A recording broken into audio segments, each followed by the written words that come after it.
how to properly inspect and operate the CRI bucket truck. I got my assistant here who's going to go through and perform all of the inspections and the operations as I describe what's going to happen with it. Okay, so the first thing in the morning when he comes in, he's going to have to do a pre-trip inspection. Basically starting from the front of the truck, going to the rear. He's going to pop the hood and take a look on inside the engine compartment. There's some release levers on the fenders on both sides.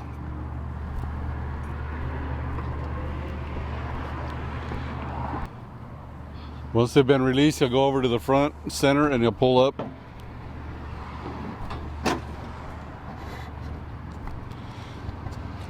In the engine compartment, he's going to be checking for any wear, excessive wear on the belts, on the air cleaner. It has an indicator that shows what kind of condition it's in.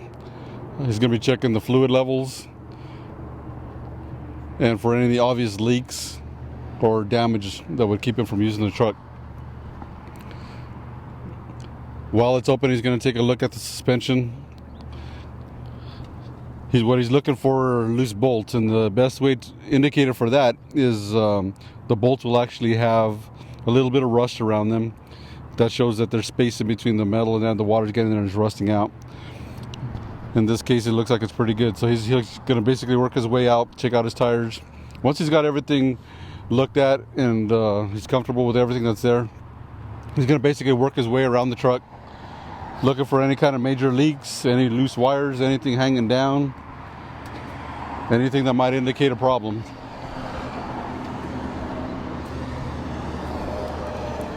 So once everything's been confirmed to be okay, he's going to go ahead and close it up.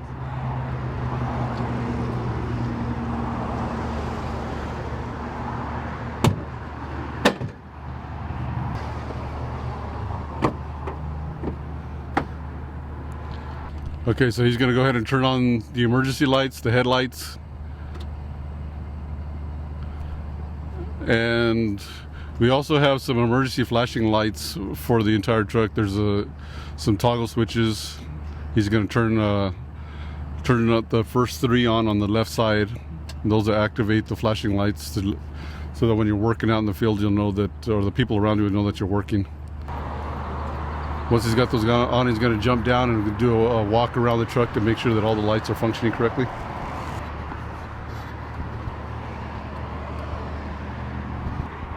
Once he's confirmed that all the lights are working and has got a notation of the lights that need to be repaired, he's going to go ahead and jump inside and start up the truck.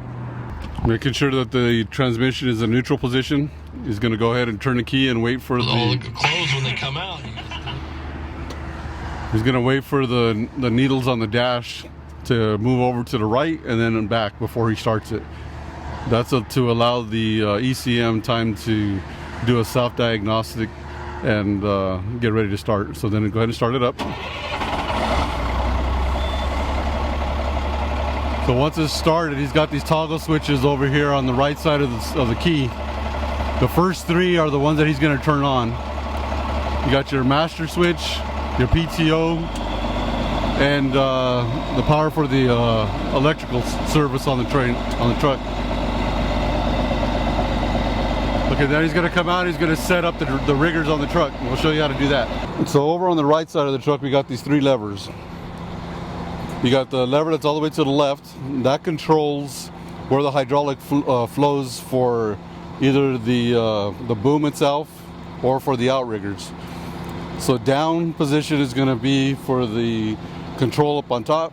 Up position is going to be for the rigger. So he's going to put it in, make sure it's in the up position.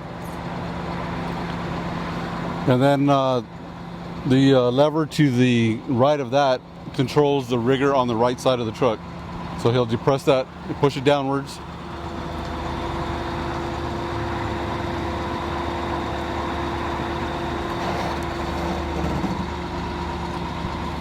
He's going to lift it until it becomes level or close to level. And then he'll go to the driver's side of the truck. Has a single lever. He'll depress that and set that rigger down. Making sure that there's nothing in the way, making sure nobody walking by, no curbs, anything like that is going to hit it. It may take May need to take the time to move the truck in order to get it away from any kind of obstacle so that it's sitting flat on the ground. So once he's got that set, he needed to put on his personal protective equipment.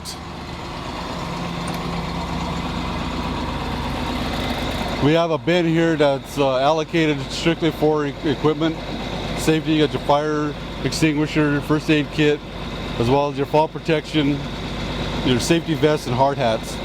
So he's going to go ahead and put that on.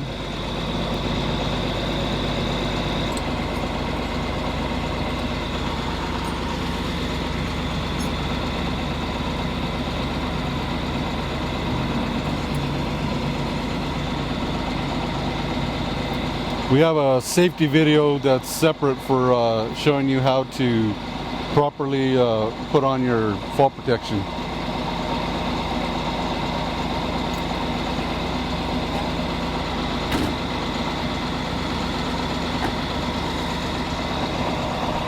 So now he's going to pull out the ladder.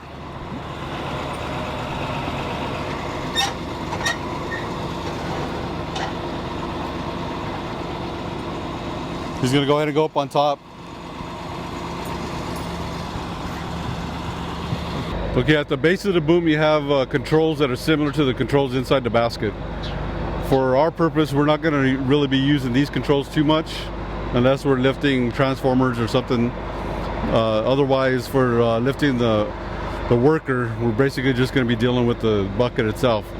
This basically has all, like I said, all of the same controls that it does in the basket, except the lever all the way to the right controls whether you're able to use the base controls or the bucket controls. If you happen to get in the bucket and it doesn't work for whatever reason, the first thing you want to do is check that lever to make sure it's in the correct position in order to use the bucket. One thing I neglected to mention is with that lever at the base where we set the outriggers, you have to be sure to put that up or down so that you can use the controls up on top.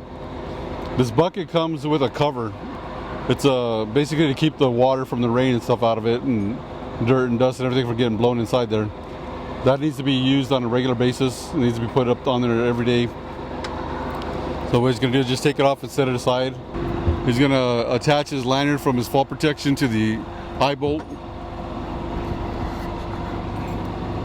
It's a good idea to do this in the same direction every single time so that you get in a habit of making sure that your fall protection is hooked up. The next one is for the pole, which is up on top, extend and retract, and the one next to that you can raise it up and lower it.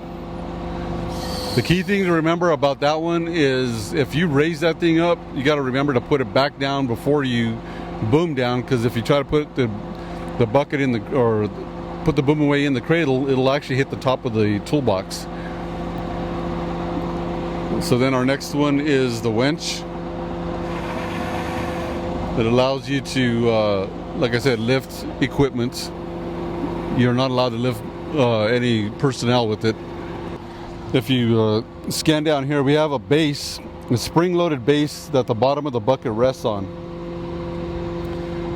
And over here you have the cradle that the upper boom rests inside of. When you're putting the truck away, you need to make sure that it's resting inside here and the weight is on this.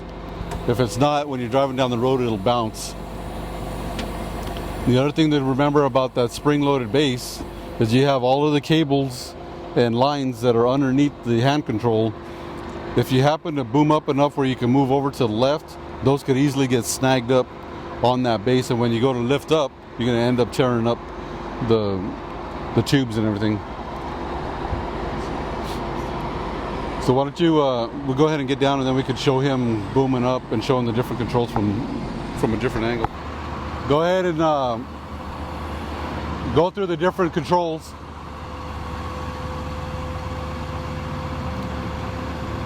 Right now he's using the base control to lift up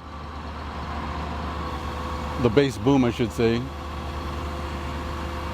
showing how the bucket rotates out, which when you're using that winch, it makes it easier to reach the items that you're lifting up. He's showing you how to balance out the bucket. That's the extension on the upper boom.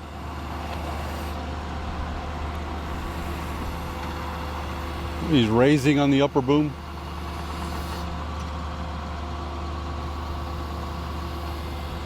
Rotating.